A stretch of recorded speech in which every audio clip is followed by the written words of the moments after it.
pas gua lihat waktu evakuasi gua nyari itu mayat, baju yang dia pakai itu sama bang dengan orang yang malam-malam itu ngotok-ngotok meja gua. Terlihat tuh bang wajahnya. Jadi wajahnya itu bang udah hancur bang. Jadi kayak dimakan kepiting ataupun ikan-ikan gitu bang. Jadi udah hancur bang. Gua beginilah kaki gua. Begini. Sambil gua diem, sambil gua takut, hawa takut, tapi gua berani-beraniin. Nah nggak lama itu bang, ada rambut bang. Gua ambil bang. Gua ambil begini rambut. Pelan-pelan gua lepas. Pelan-pelan gua lepas, gua lihat di bawah bang. Ternyata itu sosok kuntilanak bang.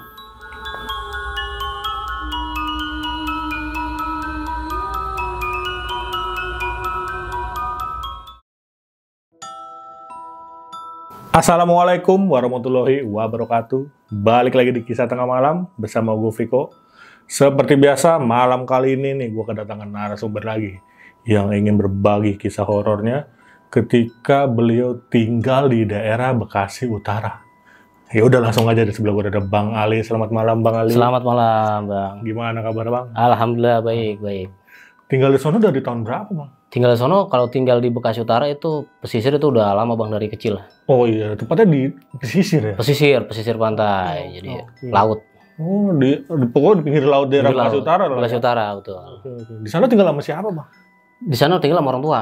Sama orang tua? Orang tua. Dari kecil berarti? Dari kecil, saya dari usia ya sekitar 6 tahunan lah. 6 tahun udah di pesisir kita. Oke. Berarti emang dari orang tua, mungkin dari orang tua muda udah masih di situ. Betul, ya? dari orang tua muda. Karena kan memang basic orang tua kan nelayan.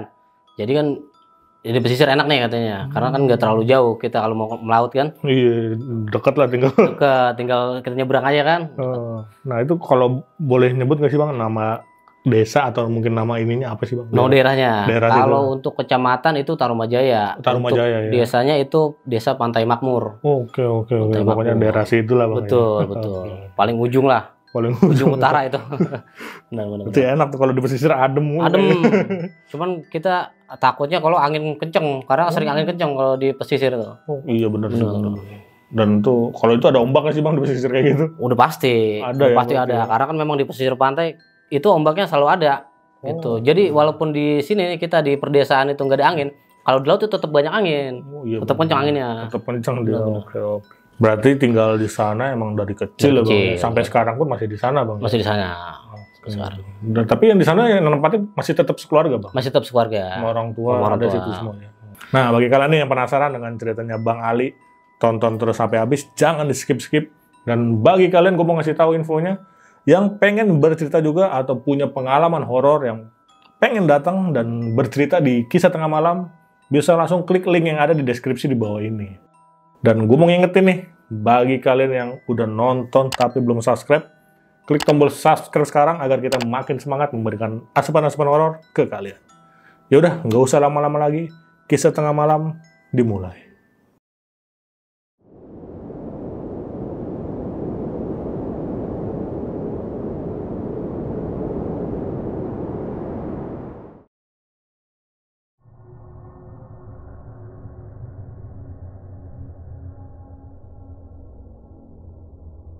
Jadi gimana Bang ceritanya? Jadi ceritanya gini, dulu kan ada pembebasan yang namanya pembebasan pemerintah. Pembebasan pemerintah itu dari tanah-tanah yang dimana tanah ini bisa kita garap. Bisa kita garap untuk nelayan-nelayan sekitar, untuk para keluarga sekitar. Jadi orang tua gue tertarik dengan itu, dia garap lah. Dia bikin empang-empang gitu. Di pesisir dia bikin empang. Nah karena rumah gue jauh dari pesisir, akhirnya keluarga gue memutuskan supaya bikin rumah di pesisir supaya dekat untuk mengelola empang ataupun untuk menelayan. Akhirnya kan dekat tuh. Akhirnya gue bikin rumah di situ. Dari kecil gue nih bikin rumah di situ. Orang tua juga udah mutusin kita tinggal di sini aja. Ya, akhirnya rumah yang di desa akhirnya kita kosongin. Jadi pindah semua ke situ. Karena kan kalau bolak-balik itu jauh. Nah karena memang kita posisi di pesisir, itu aliran listrik itu belum sampai ke situ. Oke. Belum sampai ke situ. Tempo dulu ya. Betul. Belum sampai ke situ. Karena kan memang jatah dari pemerintah itu kabel nggak nggak panjang gitu. Sementara rumah gua sampai ke desa itu sekitar lebih dari 2 kiloan lah. Wih, lumayan. Jadi kan jauh, lumayan jauh. Akhirnya gue mutusin udah nggak apa-apa lah kita di sini pakai yang namanya pelita. Kalau orang bilang itu lampu minyak gitu. Minyak. Akhirnya pakai itulah, nggak apa-apa lah. Kita udah adaptasi dulu lah orang tua. Karena memang usahanya di situ, jadi kan mau nggak mau nih. Akhirnya lama. Nah sering kita kejadian kayak gini di rumah itu kan memang nggak ada lampu. Jadi kan gelap. Jadi hawa-hawa horornya itu kayaknya kerasa banget. Gimana sih kita? Wah kayaknya gua nggak nyaman banget ini karena kita masih kecil kan. Wah kayak gue takut nih ya kan. Tapi sebelum itu ada tetangga ya bang ya? Wah nggak ada. Oh masih rumah abang berarti? Masih cuma rumah gue doang. Jadi nggak ada tetangga. Jadi kan memang basicnya hutan dia.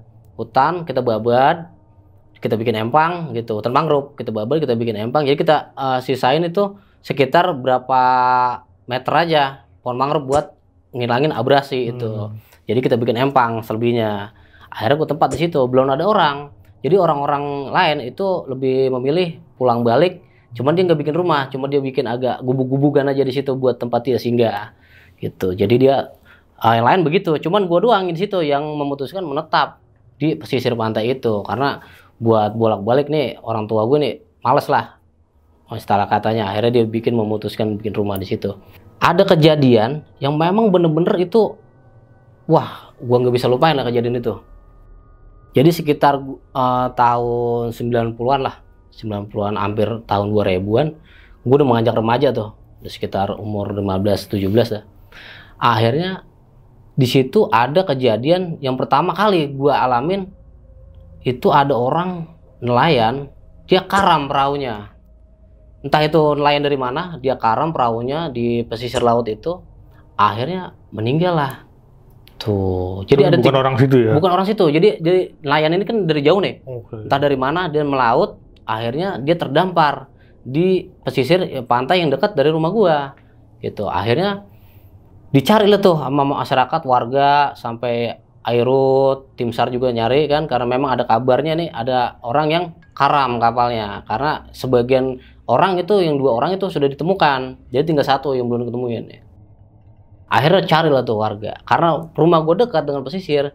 Akhirnya gue pasti ikut nyari dong, karena nggak mungkin gue nggak nyari kan, karena minta bantuan masyarakat nih. Yang pertama kali disuruh itu pasti keluarga gue, orang tua gue nyari nih, nyari ya sambil ada rasa takut juga, kita nyari mayat kan, nggak gampang gitu. Rasa takut udah ada gitu, cuman ya namanya disuruh kita akhirnya gue cari sama orang. Lama tuh dari pagi, dari jam 7 ketemu itu mayat itu sekitar jam 5.30, sekitar jam setengah 6, udah mau maghrib lah, udah gelap nih. Oh sore ya? Sore. Akhirnya tuh mayat ketemu tuh, dan posisi itu si mayat ketemunya itu di bawah pohon mangrove bang. Jadi dia tuh nggak timbul karena dia nyangkut kan, pohon mangrove itu banyak akar tuh. Jadi dia nyangkut tuh, bajunya entah bagian tubuhnya nyangkut. Jadi memang agak susah tuh evakuasi. Jadi kita sangkutin lama, kita evakuasi, akhirnya kena juga tuh. Dapat, akhirnya dia dievakuasi dan dibawa tuh ke rumah sakit. Nah sebelum itu malamnya, karena kan pada saat itu kondisi hujan badai bang. Kalau di pesisir itu musim hujan itu biasa Januari Februari lah. Itu udah musim hujan lebat itu bang, udah puncak hujan.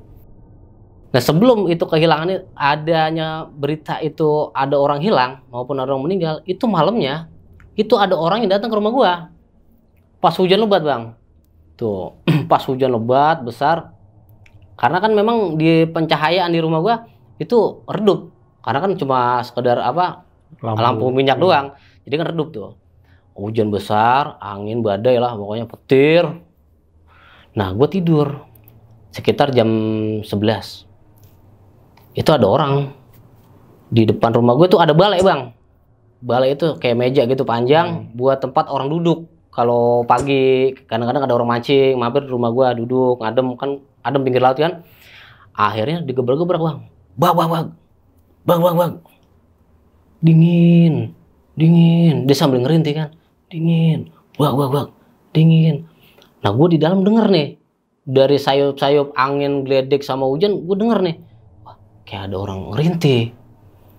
dingin, dingin. Tapi kok bisa orang gitu malam-malam hujan lebat kok bisa mampir ke rumah gua, sedangkan rumah gua jauh dari pemukiman. Siapa nih ya kan? Akhirnya dari hati penasaran, cuman ada rasa nggak enak nih di hati, ada kayak wah ganjel nih. Tapi nggak apa-apa lah, penasaran ya. Gua lihat, gua intip dari jendela bang. Gua intip dari jendela, ternyata orang. Cuman orang ini ngadep belakang bang, jadi gua ngeliat cuma bagian belakangnya aja. Tapi bajunya, pakaiannya itu bisa gue lihat karena ada sambaran petir nih. Itu dia terus gebrak-gebrak meja gue. Dingin, dingin. Wah, firasatku udah gak enak nih. Wah, kayaknya bukan orang nih, bukan manusia nih. Ya kan, karena kan memang di situ banyak kejadian-kejadian aneh bang. Jadi gue udah nggak heran lah dengan kejadian seperti itu. Karena sebelum-sebelumnya sering ada begitu. Dan ini sosok yang nyamperin gue ini, itu baru pertama kali gue tuh. Ada kan yang lain kan gue temu di jalan atau di mana gitu. Nah pas itu dia datang ke rumah gue. Jadi gue rasa wah, hati gue nih wah ini kayaknya bukan manusia nih. Sambil gebrak-gebrak. Sambil gebrak-gebrak. Dingin. Keluarga abang gak ada yang denger? Gak ada yang denger karena kan di posisi di belakang. Oke. Nah kamarnya, posisi kamar gue itu di depan, pas banget sama yang meja-meja itu. Jadi kan gue denger tuh. Wah kata gue bukan manusia nih kayaknya nih. Kayaknya wah. Akhirnya gue pakai selimut, pakai sarung. Semua gue tutupin badan gue, muka gue tutup dah karena takut gue terus gimana nih gue takut yang merinding nih, bulu kuduk udah merinding semua. Dia terus gebrak-gebrak dingin terus itu sekitar sampai hujan reda, itu sekitar jam 2. Itu gue nahan ketakutan gue, saking gue takut nih kayak bukan manusia nih. Sesekali gue lihat masih ada. Jadi lama juga dia Sampai gue itu udah nggak bisa ngomong, gue tuh udah kayak orang shock, kaku gimana gitu, karena bulu gue udah merinding semua. Jadi udah mati rasa, gue udah pucat. Jadi gue terus gue nggak berani ini buka sarung, takutnya gue takut dia ada di hadapan gue. Jadi di tembok, di papan itu gue senderan, gue tutupin wajah gue, badan gue semua pakai selimut karena gue takut. Jadi sesekali gue lihat dia karena penasaran kan, masih ada nggak nih orang, ternyata masih ada nggak nih. Sampai jam 2 hujan reda bang. Jam 2 hujan reda, gue masih hawa takut nih. Hujan reda, sayup-sayup suara udah gak denger bang. Sayup-sayup suara udah gak kedengeran nih. Tapi gue masih takut nih. Akhirnya gue cobalah untuk berani nih. Pas hujan reda, gue mau berani, gue buka pintu lah. Gue buka pintu. Itu pelan-pelan juga itu, gue takut. Ketika gue buka pintu, dia ada di depan nih. Gue kaget, takutnya gue shock gitu. Shock dengan kagetnya itu. Akhirnya gue buka pelan-pelan, ternyata gak ada bang. Gue beraniin ke depan, gak ada, ke belakang gak ada. Sampai gue pegang tuh pelita ataupun lampu minyak itu, gue pegang, gue bawa tuh. Gue lihat ke samping kanan, samping kiri, itu gak ada. Pastiin udah aman nih, gak ada tuh orang. Akhirnya gue tidur bang. Gue tidur sampai subuh, sampai pagi, sekitar jam 6, jam 7. Itu orang ngabarin kalau ada orang nelayan yang hilang. Begitu, 1 orang gitu, belum diketemukan.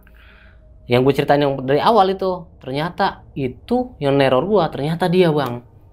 Yang mayat yang ditemuin itu. Karena pas gue lihat waktu evakuasi gue nyari itu mayat, baju yang dia pakai itu sama bang dengan orang yang malam-malam itu ngotok-ngotok meja gue. Itu sama bang. Di situ gue shock bang. Nah begitu mayat itu di evakuasi kan terlihat tuh bang wajahnya. Jadi wajahnya itu bang udah hancur bang. Jadi kayak dimakan kepiting ataupun ikan-ikan gitu bang. Jadi udah hancur bang. Jadi gue nambah shock kan. Waktu gue nemuin tuh mayat terus dengan pakaian yang sama dengan orang yang malam. Berarti gue berpendapat bahwasanya yang malam itu dia. Gitu. Berarti bukan manusia bener ini bang. Tuh akhirnya dievakuasi. Nah malam keesokannya itu terjadi lagi bang dari dalam diri gue. Dia sampai lagi ke rumah gue bang.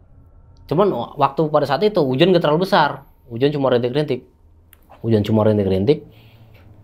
Gue takut nih karena gue kejadian yang kemarin, gue rasa takut kan. Gue mau tidur tapi gue takut. Tapi kalau gue nggak tidur, gue takut ditemuin juga. Gue juga capek ya kan. Akhirnya gue begini ya, gue bikin cara supaya gue bisa tidur. Akhirnya gue aktivitas yang capek nih, supaya gue lelah, supaya gue tidur nyenyak. Akhirnya berhasil. Gue tidur dari Isya sampai jam 11 malam gue kebangun bang. Gue kebangun, gue mau buang air kecil. Akhirnya gue ke belakang lah. Gue ke belakang. Itu dengan hawa gue takut. Gue ke belakang karena gue bangunin orang tua nggak mungkin kan. Masa cuma buat buang air doang gue harus bangunin orang tua. Sedangkan gue kan udah remaja, udah besar. Gue beraniin diri aja. Masa dia mau kesini terus kan nggak mungkin. Cuman dari bayang-bayangan gue itu mukanya, sosoknya yang kemarin dia datang ke rumah gue itu gue masih teringat bang, masih ngiang-ngiang lah, pokoknya masih wah kayaknya gue gimana nih, ada nggak nih orangnya, ada nggak nih makhluknya. Akhirnya tetep lah gue beraniin, gue buang air, habis itu gue masuk lagi, gue masuk, ternyata nggak lama gue masuk, itu begitu lagi bang, dia datang lagi bang, blag, seperti yang biasa kayak kemarin. Dingin. Bu udah tahu kan kalau itu yang kemarin neror gue itu mayat yang orang yang nelayan itu. Akhirnya kan gue takut deh. Takut dengan takut itu bang, saking takutnya sampai gue itu nggak bisa ngomong, nggak bisa bergerak bang. Shock ya. Shock banget gue. Gue bayangin dia, akhirnya gue tutup lagi lah badan gue, kepala gue sama selimut sampai keringat gue itu udah wah keringat dingin yang bener-bener takut loh gue. Akhirnya saking takutnya gua itu udah kayak tapi gua mau pingsan tapi nggak pingsan bang. Kalau pingsan mungkin gua lebih mending kali ya, karena memang rasa takut kita jadi hilang karena pingsan gak sadar. Itu nggak bisa pingsan bang. Terus akhirnya sayup dia hilang bang suara tuh lama-lama. Tapi perasaan gua itu makhluk kayak ada di samping gua bang. Tuh kayak ada di samping gua. Gua udah nggak bisa ngomong, udah nggak bisa bergerak, gua takut nih. Di samping gue kayak ada dia gitu, tapi gue mau nengok, gue takut karena takutnya ada dia gitu. Sedangkan sosok wajah yang pernah gue lihat, sosok tubuhnya yang pernah gue lihat itu serem banget bang. Pada saat kematian dia di situ, yang mukanya hancur ya kan, biji matanya juga udah meletos bang, karena kena kayu atau apalah itu. Jadi kan bayangannya kita serem nih. Jadi gue takut, mau nengok ke belakang tapi gue takut. Wah udah pokoknya itu di saat itu gue udah nggak bisa ngomong apa-apa. Tapi gue kuatin nih, gue harus kuat. Gue takut shock terus berkepanjangan kan bisa jadi ini juga buat gue. Akhirnya gue coba berani, gue jalan, gue turun dari tempat tidur, gue jalan, gue ke dapur bang, gue minum bang, supaya gue nggak dehidrasi karena keringat gue udah banyak nih bang. Jadi baju ini udah basah, kain-kain yang gue pakai itu udah basah bang. Akhirnya gue ke dapur, gue ambil minum. Pas gue nengok ke belakang bang, ada dia bang di belakang gue. Cuma dia nggak ada belakang nih, ngadep. Gue mau pingsan, gue mau teriak tapi gue nggak bisa. Gue mau lari tapi gue nggak bisa. Kaki udah berat semua bang. Wah ada sosok ini. Nggak lama dia balik bang mukanya bang. Wah gue ngeliat muka dia yang hancur. Wah perasaan gue kelihatan jelas banget karena kan gue bawa lampu obor itu kan buat pencahayaan. Gue ngambil air itu kelihatan banget mukanya bang, sayup mukanya remong-remong. Wah hancur banget mukanya itu. Dia menghadap depan gue gini. Wah kata gue ini parah ini. Hati gue udah takut, saking ketakutan. Akhirnya gue tabrak bang itu bang dapur. Gue nyari jalan keluar karena gue udah nggak tahu pintu di mana ya kan, tempat letak. Pokoknya yang penting gue selamat tuh. Akhirnya ya minyak yang gue bawa itu, lampu minyak itu jatuh bang. Akhirnya kebakar tuh. Kebakar kan nimbulin api tuh. Gue sih masih di pojok aja nih. Karena gue takut, gue jatuh di pojok gue. Gemeteran lah. Gue shock kan ngeliat wajah dia. Akhirnya orang tua gue bangun karena ngelihat ada api kan, ada berisik-berisik, dia bangun. Akhirnya dipadamin tuh api. Gue dengan keadaan gue yang shock, itu dia nanya sama gue, lu kenapa? Gue nggak bisa ngomong lah karena gue udah shock banget. Karena gue lihat mukanya itu memang gue lagi takut banget. Pas banget mukanya itu berhadapan dengan muka gue. Wah sampai takut gue, sampai shock begitu. Sampai akhirnya gue dibawa ke tempat tidur, ditanya terus, lu kenapa? Tapi gue nggak bisa jawab, gue diem aja. Kata orang tua gue, ini pasti ada apa-apa ini. Udah besok kita tungguin besok. Jadi orang tua gue itu begadang tuh bang. Begadangin gue sampai pagi. Sekitar jam 8, jam 7 itu gue ditanya. Karena kan gue udah tidur nih. Gue jam 3 gue tidur, gue bangun deh tuh. Pagi gue ditanya sama orang tua gue, lu malam kenapa? Saya ngeliat sosok. Sosok apa? Sosok yang kemarin nelayan itu mati. Ternyata bokap gue itu dia udah nemuin juga bang. Lihat juga. Udah ngeliat juga, cuman dia nggak mau ceritain sama keluarganya karena takut keluarganya takut. Dia udah ngeliat juga ternyata apa yang gue lihat itu sama yang dia lihat. Oke. Tuh.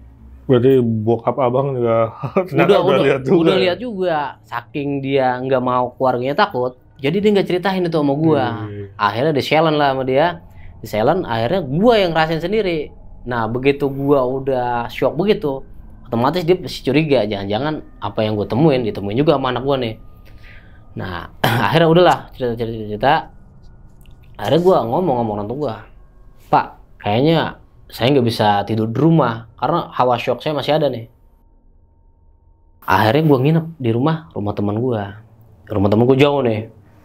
Rumah teman yang dari rumah gue ke rumah teman gue itu harus ngelewatin banyak tempat-tempat angker, karena kan rumah gue di pesisir nih, banyak bangun terbengkalai kayak perumahan terbengkalai, kayak semacam gudang terbengkalai, kayak makam gitu. Itu kita harus ngelewatin itu dulu supaya apa? Supaya kita sampai kepada perkampungan.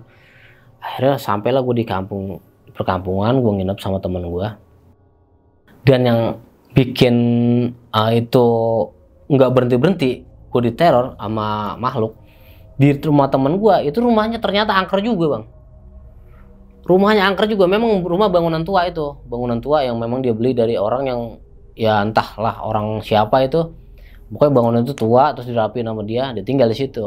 Karena gue akrabnya sama dia, jadi gue terpaksa gue nginep di rumah dia gitu. Karena gue nginep di rumah gue juga takut juga kan gak ada orang juga. Kalau di situ kan ada teman gue gitu. Akhirnya gue mutusin di rumah dia lah, gue nginep, gue nonton TV lah, karena situ kan udah ada listrik bang, karena di perkampungan udah ada listrik. Gue nonton TV lah sampai gue santai sambil gue ngobrol sama dia, ngilangin rasa takut gue. Karena shock gue ini bener-bener wah. Baru itu gue mau hadap-hadapan muka ya kan sama orang yang memang bener-bener kita tahu kematiannya. Akhirnya di situ gue ngobrol sama dia, terus lu gimana? Ya gue mau pulang. Sampai kapan lu nggak mau pulang nih? Teman gue namanya Imron, sampai kapan nih lu nggak mau pulang li? Ya sampai gue bisa bener-bener percaya kalau dia tuh udah nggak ada Imron di rumah gue gitu. Tapi kan gue takutnya nih ketika gue pulang bro, dia ada lagi gitu. Akhirnya gue mutusin lah untuk nginep di rumah Imron. Dan rumah Imron itu kan rumah tua dia bang, jadi banyak ruangan yang nggak kepake bang, banyak ruangan yang kosong. Sedangkan dia cuma hidup berdua, dia sama ibunya. Berdua doang, karena ayahnya memang udah nggak ada gitu. Ayahnya memang udah nggak ada, jadi di situ dia ada cuman berdua. Kadang-kadang pamannya nginep di situ. Akhirnya, cuman gue nggak tahu nih kalau dia memang si Imron itu orang tuanya nggak ada bang. Gue belum tahu. Gue kira orang tuanya itu merantau di mana gitu ya kan. Jadi gue bilang ada orang tuanya lah. Cuman gue lihat kan berdua aja dia sama ibunya. Nah pas gue lagi nonton TV, si Imron tuh udah di kamar, udah tidur dia. Karena gue gelisah, gue belum bisa tidur kan. Sekitar malam lah, jam 1:30 atau jam 1, gue aus. Gue ke dapur lah, gue nyari minuman lah, nyari minum ke dapur. Wah nggak ada air, kosong. Pada saat dulu kan bang minum itu pakai kendi bang. Gue cari kendi nggak ada. Gue bangun lah si Imron, Bron, apa? Kok rumah lu nggak ada air? Ada non samping, dekat mana? Tuh dekat kamar itu. Akhirnya gue ngambil air lah dekat kamar itu. Kamar ada sosok bang, ada sosok gede, tinggi nih di kamar kosong itu. Kamar kosong. Gue berpikir positif aja karena kan gue lagi takutnya ketika gue berpikir negatif kalau itu adalah sosok hantu lagi, gue takutnya kan shock lagi gue. Akhirnya gue itu paling orang tuanya si Imron lah, paling lagi sholat tahajud lah atau apa gitu, karena kan itu sekitar jam 1:30. Akhirnya gue ambil minum lah, dapet, ngomong sama Imron, bokap lu pulang. Bokap gue pulang itu di kamar, bokap gue udah nggak ada CS dah. Bokap gue udah nggak ada. Gue kira bokap lu pergi kerja ke mana gitu ya kan, karena kita jarang ketemu kan. Bokap gue udah nggak ada CS. Itu yang di kamar siapa? Yang kamar mana? Yang di kamar kosong itu, yang sebelah yang tadi gue ngambil air. Wah, berarti lu temuin juga ya mana ya? Emang apa?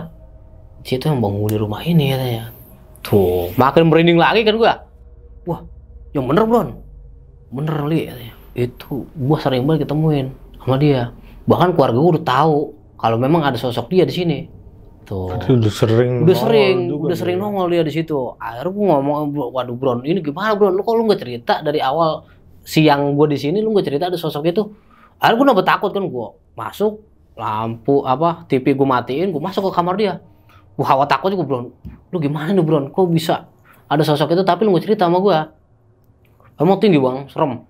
Cuman wujudnya orang atau wujudnya manusia. Cuman kita nggak nampak jelas karena kan gue cuma ngambil airnya, cuman sepintas doang ngeliat. Jadi dia sekitar 190 cm lah, agak tinggi dari orang-orang normal. Cuman gue bilang karena si Imron tinggi kan, gue kira wah bokapnya tinggi kali. Gue kira karena bokapnya tinggi kan anaknya tinggi kan, gue kira gitu aja ya. Gue pikir positif aja, gue ambil air ternyata itu sosok yang nungguin rumah itu juga bang. Tuh, jadi kayak rumah itu memang dia ngomong sama gue si Imron, di sini ada Gundurwonya li. Jadi berarti yang gue lihat tadi itu Gundurwo. Wah, gue makin takut aja kan. Sekitar jam 2, jam 3 nih. Gue ngobrol sama Imron, gue udah takut Bron, gue bagaimana Bron? Gue udah takut banget Bron, udah li, udah tenang li. Sama gue juga takut li. Makanya gue masuk ke dalam. Setiap lewat daripada jam 10, itu gue udah di kamar li, gue gak berani di ruang tamu. Karena gue sering banget ketemu sosok itu, dia bilang gitu. Sosok tadi hitam itu. Wah, Bron, ternyata rumah lu angker juga nih Bron. Jadi kan di rumah gue udah diteror gue sama nelayan itu. Gue nginep di rumah Imron, gue diteror juga tuh sama penghuni rumahnya ya kan. Makin takut gue. Akhirnya jam 3 pagi, gue udah mulai ngantuk, tapi gue nggak bisa tidur. Sedangkan si Imron karena udah biasa di rumahnya dia tidur. Akhirnya gue senderan lah, karena gue takut kan. Gue senderan. Gue takut nih hawa gue hilangin hawa takut gue dengan gue. Wah, ya gue baca ayat kursi entah apa lah, gue baca terus itu doa supaya gue nenangin hati gue. Akhirnya jadi gue senderan, jadi tapi gue kayak orang tidur, tapi gue nggak tidur bang. Jadi dari atas plafon itu sosok itu bang yang gue lihat tadi itu marahin gue bang, makin dekat bang, semakin dekat. Wah, gue ngeliat jelas banget mukanya, sosok tubuhnya, wah, bulunya bang. Atau gimana bang? Hah? Posisi dia turun begini berarti? Iya turun, jadi dari plafon, karena gue begini kan, dari plafon itu turun pertama tangannya bang, tangannya itu panjang bang, kayak mau cekek gue gitu, kan begini bang, gue nggak bisa ngomong, padahal Imron di samping gue, tapi gue nggak bisa ngomong, wah, dia turun, sampai semua bang, sebadan semua turun bang. Itu dia mau nyokek gue bang, itu dia mau nyokek gue gini nih, wah gue udah gini nih, gue udah nggak bisa ngomong, gue udah nggak bisa napas, saya susah bang, karena wah udah pokoknya serem banget itu gue lihat. Itu rambutnya bang, bulunya, wah matanya, wah pokoknya udah serem banget lah, pokoknya udah maksimal seremnya, karena memang gue lihat asli bener-bener dia dari atas plafon begitu kan serem banget. Udah dari keadaan gue takut, dari teror hantu nelayan itu, udah begitu gue teror sama hantu juga, didatengin rumah sama hantu Gundurwo itu. Wah bang, makin gue udah, wah bener Imron di samping gue, tapi gue bisa bergerak bang, direp-rep gitu ya, dia kayak direp-rep gitu. Wah, akhirnya dia datang nih dikut-dikut, akhirnya gue pingsan bang. Dia udah sampai deket banget gitu, akhirnya gue pingsan bang. Gue kira gue mati kali, wah jangan-jangan gue dibawa nih sama makhluk Gundurwo itu. Akhirnya gue pingsan bang.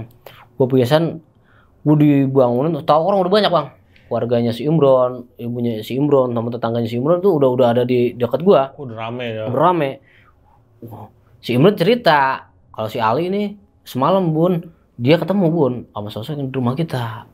Tuh, kok lu nggak ceritain kalau di rumah kita ada makhluk begini? Sedangkan dia kan kemarin ngungsi karena takut kan. Habis kalau saya ceritain mah, dia pasti nggak bakal nginep di sini. Sedangkan gue juga sama takut juga kan. Jadi gue mau cari perlindungan di situ, sama dia juga mau cari perlindungan juga adanya gue. Jadi udah lu nginep di rumah gue aja ya kan. Sama-sama takut. Waduh, kata gue ini pengalaman double nih, gue bilang nih, double jadi 2 kali gue diteror ya kan, udah di sono diteror, di sini diteror. Akhirnya pingsan lah gue. Sekitar pagi jam 5 itu orang udah penuh bang, orang udah penuh. Ngeliat gue pingsan kan, si Imron tahu kalau gue pingsan. Jam 5 orang-orang pada subuh tuh, pada lihat gue dulu tuh. Dan gue bangunin tuh, sampai gue sadar sekitar jam 6 bang. Jam 6 pagi itu gue baru sadar. Jam 6 pagi gue baru sadar, bangun gue lihat udah banyak orang. Wah, di situ gue udah kayak orang gagu bang, kayak orang gagu. Tapi gue mau cerita tapi udah gue nggak bisa cerita. Saking udah gue takut gue mau cerita tapi gue nggak mau di rumah lo. Gue bilang, gue diem aja. Gimana li? Keadaan lu, Li?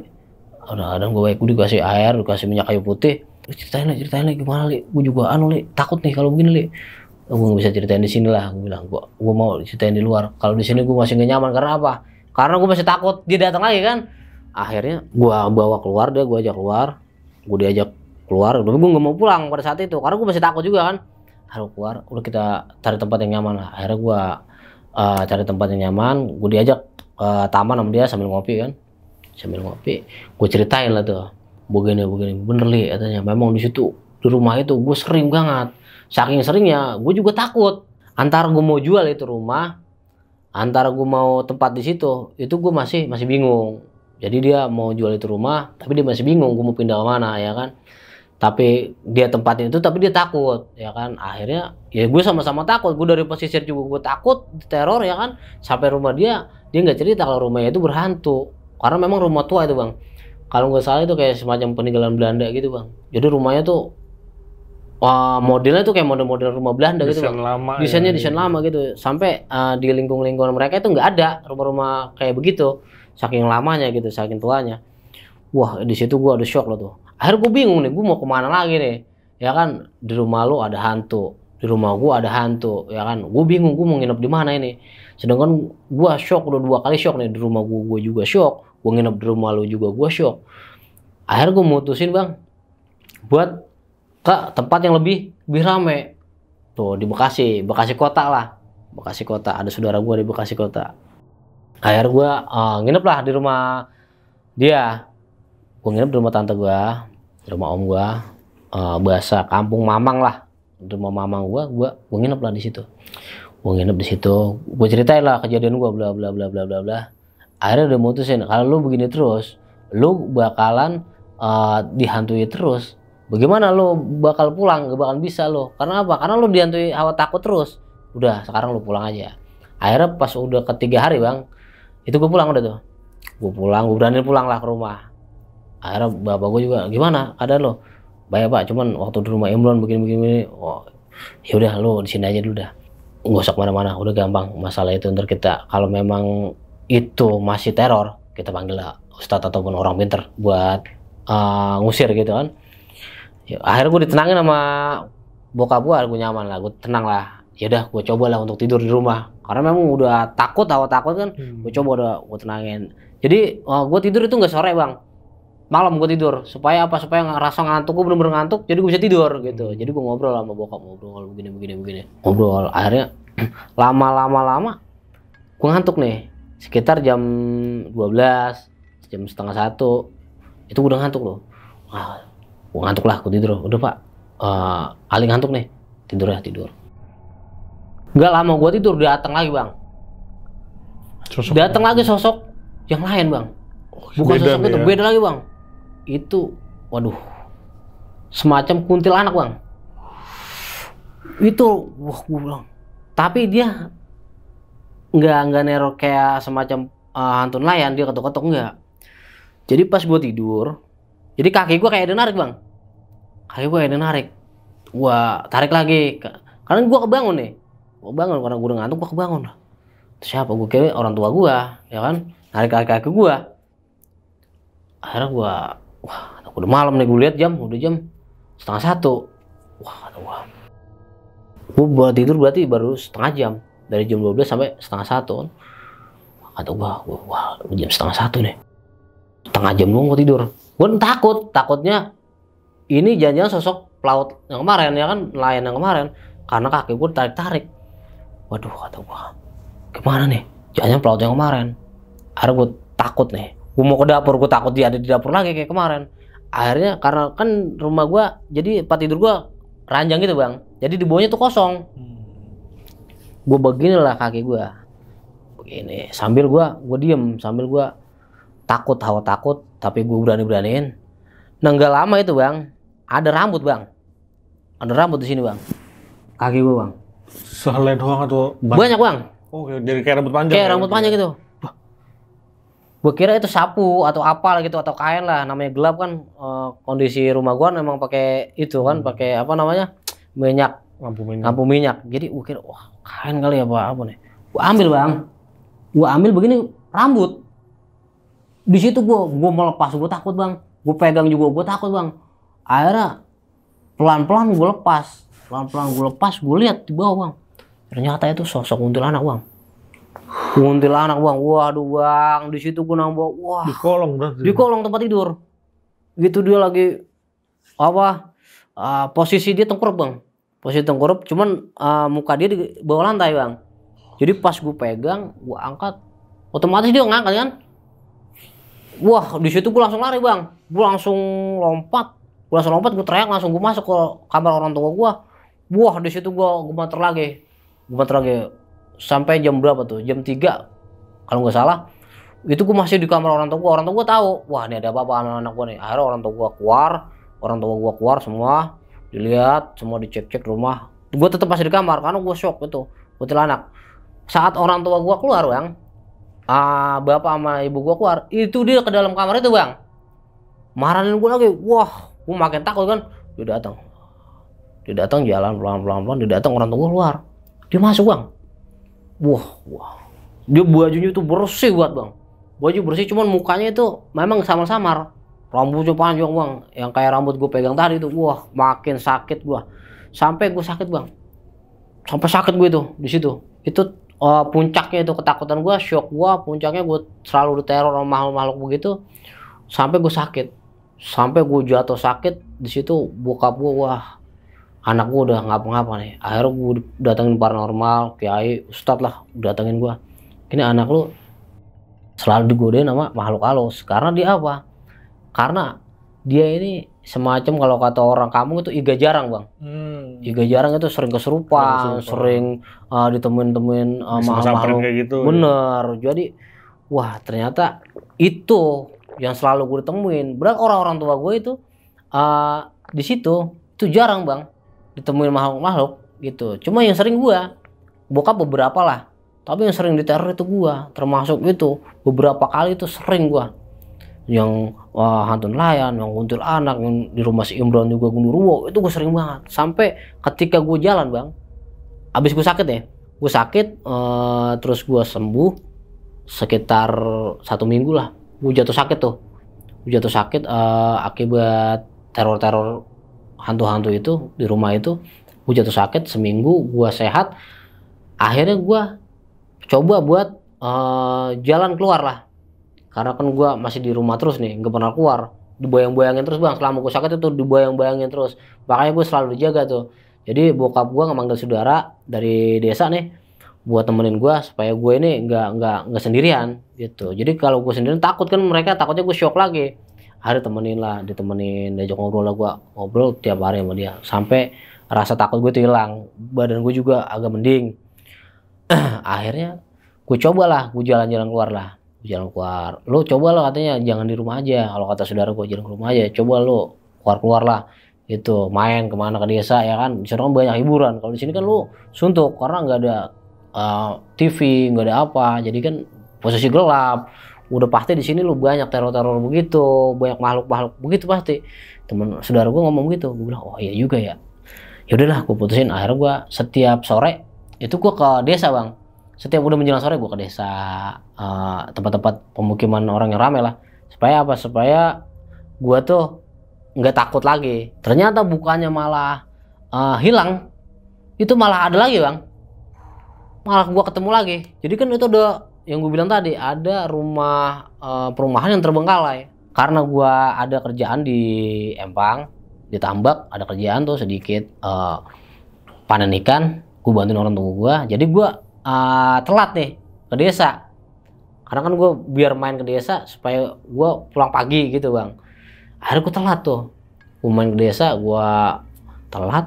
Akhirnya gue sekitar abis maghrib bang, jalannya ke desanya. Biasanya gue jam 5 gue udah ke desa. Nah itu sekitar habis maghrib baru gue ke desa.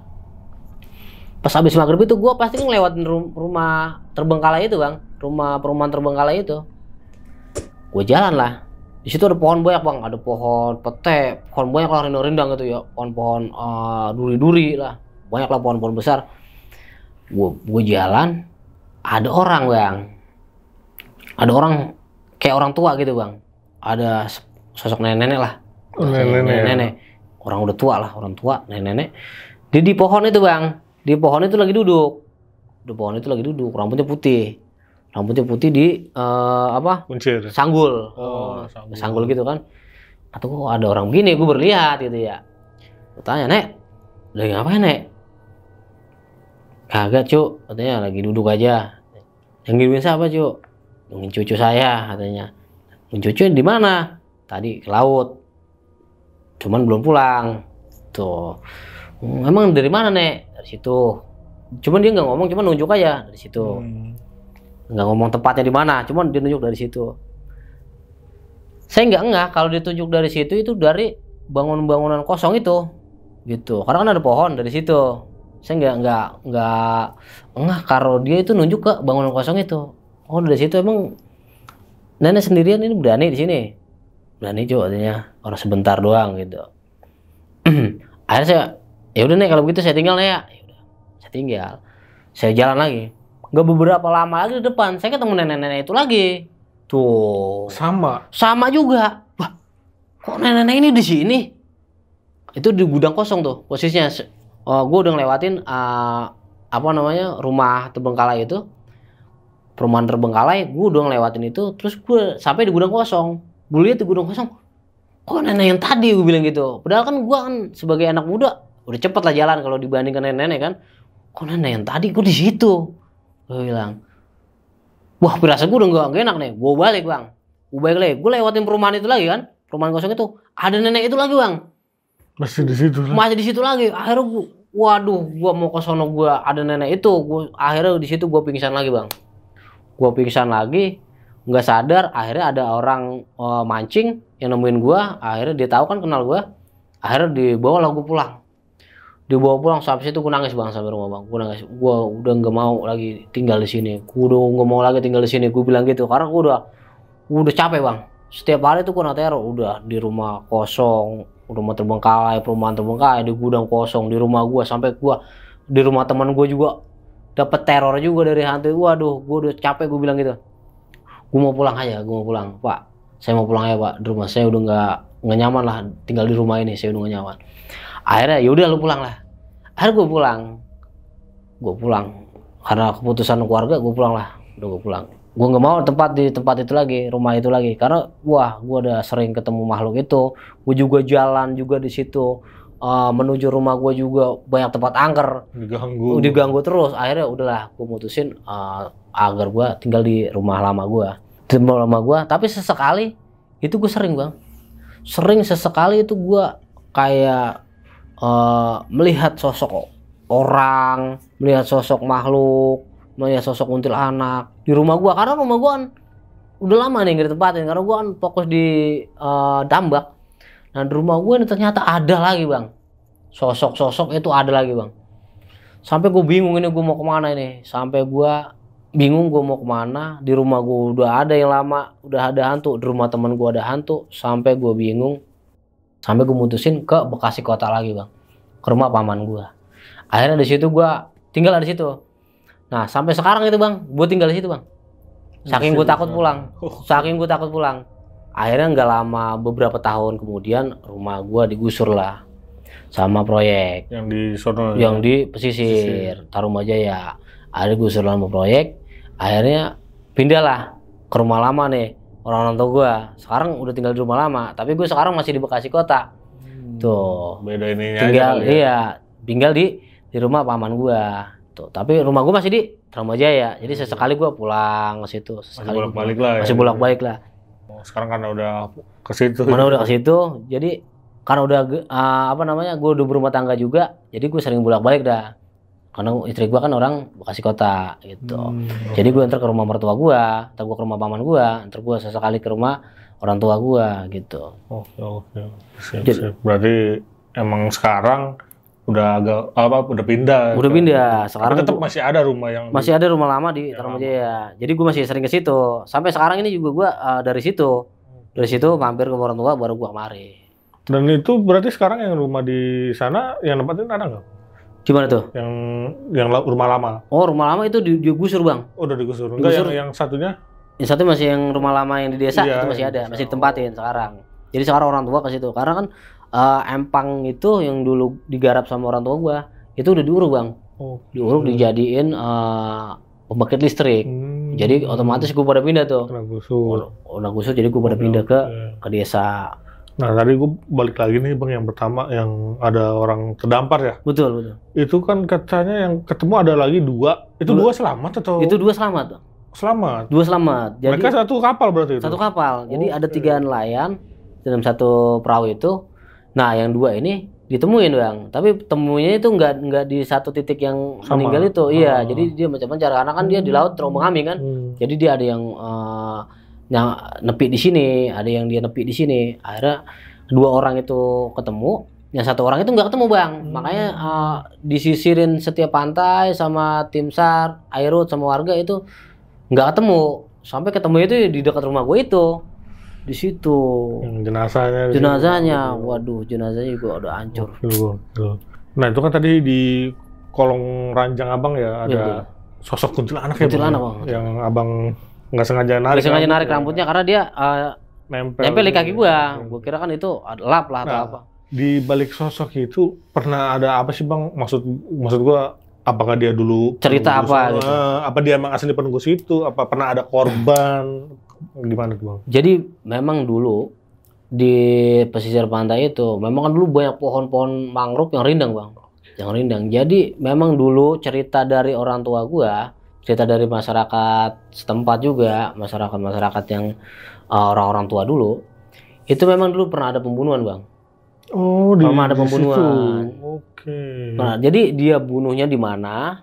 Itu orang dia buang di situ karena kan posisi hutan pantai, jadi kan wah nggak bakalan ketahuan nih ya kan, karena jarang warga juga tuh. Mungkin yang gue temui malam itu mungkin sosok dia bang. Ada kaitannya mungkin dari dia. Korban pembunuhan. Betul, korban pembunuhan. Dan sosok itu bukan cuma gue doang yang lihat.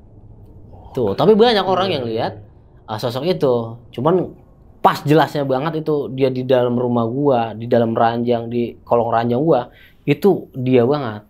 Gitu.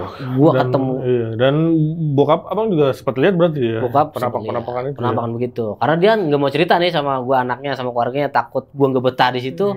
Jadi kan repot juga dia. Sedangkan dia kan usahanya di situ. Gitu. Akhirnya ditahan tuh.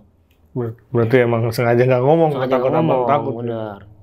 Cuman yang dia temuin sama gua itu lebih banyak gua. Gitu. Karena kan yang dibilang tadi, gua tuh juga jarang kalau kata bahasa orang kampung ya. Jadi sering sensitif lah gitu. Sensitif sama makhluk-makhluk gaib. Akhirnya wah. Dia nggak cerita lah, udah diam aja lah orang tua gua, walaupun dia ketemu sosok apa dia cerita. Dan tadi yang pas menemuin mayat jenazah itu langsung di ini nggak sih bang? Maksudnya langsung ketahuan nggak sih ini orang sini apa orang sini gitu? Oh jadi dia belum ketahuan. Jadi identitas itu yang tahu itu ya cuma tim-tim kayak tim evakuasi, kayak tim SAR, polisi gitu. Cuman ada kabar kalau itu orang Muara Gembong. Tuh orang Muara Gembong nelayan gitu. Tapi itu kalau kata orang-orang yang evakuasi itu, yang bantu nyari itu. Cuman kita belum tahu pastinya. Gitu. Dan berarti emang dia yang si arwahnya ini cuman ngegetok-getok di rumah abang berarti? Iya, jadi di rumah gue doang, karena ini dekat rumah gue. Dia nggak sampai ke desa, nggak sampai ke perkampungan, jadi cuma di rumah gue aja dia ketok-ketok. Jadi yang di orang-orang desa itu nggak ada kabar? Nggak ada kabar. Jadi mereka pun aneh ketika gue gue bilang gue nemuin sosok ini malam. Mereka sempat nggak percaya sama gue gitu. Lo yang bener aja lo, bener. Sampai gue shock begitu, mereka juga nggak percaya gitu. Karena belum melihat sendiri. Karena kan masa ya kan. Tapi sebagian orang ada yang percaya, ya bisa juga gitu kan, karena rumah lu begitu gelap, di pinggir laut, ya kan, udah pastilah sosok begitu. Udah pasti sering ada gitu. Dan juga tadi kan yang di rumah teman abang, rumah teman si Imron itu kalau nggak salah tadi katanya Gundurwo ya. Nah itu emang penunggu situ dia bang, apa dia emang cerita dari si Imron sama ibunya memang penunggu situ. Jadi waktu pertama dia beli rumah itu memang udah ada rumah penghuninya. Jadi penghuni itu memang si Imron, keluarganya itu bukan cuma dia doang yang nemuin, tapi orang yang dilewat, orang apa itu sering lihat dia berdiri. Tapi kan sangkaan orang itu ada yang bilang itu keluarganya, apakah orang tuanya Imron yang laki, karena kan dia nggak tahu kalau orang tuanya Imron udah nggak ada, karena dia baru pindah di situ kan. Belum lama pindah di situ, akhirnya orang kampung bilang ya mungkin keluarganya Imron kali, orang tuanya lah. Udah sosok itu. Nah pas ada yang banyak ketemu juga, itu bukan keluarga Imron, itu setan juga, setan itu katanya. Dia bilang bukan keluarga Imron itu karena bukan sosok manusia gitu. Oh iya bang, pantas gue juga ditemuin bang pas malam gue nginep di rumah Imron gitu. Gitu. Jadi udah saksinya udah banyak sih gitu. Saat gue ngobrol ketika gue temuin sosok itu di rumah Imron, terus gue ngobrol sama orang, iya bener, memang ada yang nemuin. Tapi ada sebagian, gue kira itu bukan Imron, bukan. Berarti kan warga situ udah nggak asing juga. Nggak asing gitu. Tapi sebagian ada yang memang nyangka itu keluarga Imron, ada yang sebagian enggak, karena kan memang nggak terlalu nampak sih bang. Kalau untuk orang di luar gitu, karena kan rumahnya kan agak halamannya agak luas gitu, jadi kan nggak mungkin lah dia masuk ke dalam kan untuk mastiin. Buat jelasin. Tapi dari luar dia kayak orang gitu, tapi tinggi gitu. Bilang keluarganya Imron kan bokapnya lah gitu. Dan di rumah abang juga nih yang sosok tadi siapa yang korban itu yang di rumah lama yang udah nggak ada berarti ya? Bener, nggak ada. Bukan yang di rumah yang satunya lagi, bukan. Rumah yang di desa itu karena kosong juga, jadi ada juga gitu. Karena gue lama sempet kosong juga kan, gue pindah ke pesisir. Akhirnya rumah gue kosong. Begitu waktu yang gue bilang gue nginep di rumah yang lama, gue mutusin gue nginep di rumah lama aja lah pak. Di situ ternyata ada lagi gitu, sosok-sosok baru lagi. Karena kan pernah tampakin juga kan? Pernah, cuman dia nggak terlalu nampak banget. Jadi cuma sebatas riuran aja. Cuman kayak bayangan. Kayak bayangan, kayak kita ada suara-suara apa gitu. Jadi gue takut juga karena sendirian kan. Akhirnya gue mutusin gue kemana nih. Akhirnya yang gue bilang tadi, akhirnya gue ke Bekasi Kota ya, tempat yang rame, tempat paman gue. Gue nginep lah di situ. Tapi yang di rumah paman ini berarti aman ya? Aman kalau di situ. Ya? Di situ aman gue, karena di situ gini bang, banyak hiburan, keluarganya banyak. Jadi kan kita ya lupa lah biasa gitu. Nggak mikir macam-macam gitu udah kan. Pokoknya kita udah tenang udah. Udah hidup tenang. Gitu. Gue juga tidur di situ kan bareng-bareng sama sepupu gue gitu, jadi kan enak gitu. Tuh di situ gue aman, cuma di situ doang. Makanya gue putusin sampai gue punya istri itu di situ bang. Sampai sekarang gitu. Gue putusin di Bekasi Kota. Tapi gue masih pulang ke rumah orang tua gue yang bilang tadi. Masih pulang ke orang tua gue. Gitu. Oke, sekian nih cerita dari Bang Ali untuk malam kali ini. Terima kasih banyak Bang Ali. Siap, sama-sama. Udah berbagi kisahnya di Kisah Tengah Malam. Bagaimana pendapat kalian? Tulis di kolom komentar. Dan gue mau ngingetin lagi, bagi kalian yang punya pengalaman horor atau cerita-cerita unik lainnya yang berhubungan dengan mistis, bisa langsung aja klik link yang ada di deskripsi untuk bercerita di sini. Oke, segitu aja. Gue Viko pamit undur diri dan Bang Ali juga pamit undur diri. Wassalamualaikum warahmatullahi wabarakatuh.